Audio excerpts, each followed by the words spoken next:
Is the best source of truth on what's on your industrial network, what's wired, or what's in the Excel spreadsheet or other tool that you have to track your inventory? For one, there's always going to be a difference between the two. I don't think I've ever seen a site or place where what's in the Excel spreadsheet, what's known, isn't slightly different than what's out in the field. This isn't necessarily malicious, and it doesn't mean the whole change management process is broken.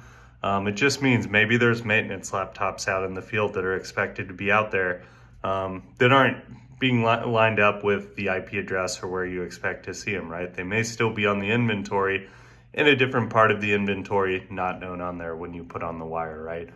Also changes. When was that sheet? When was that inventory last updated?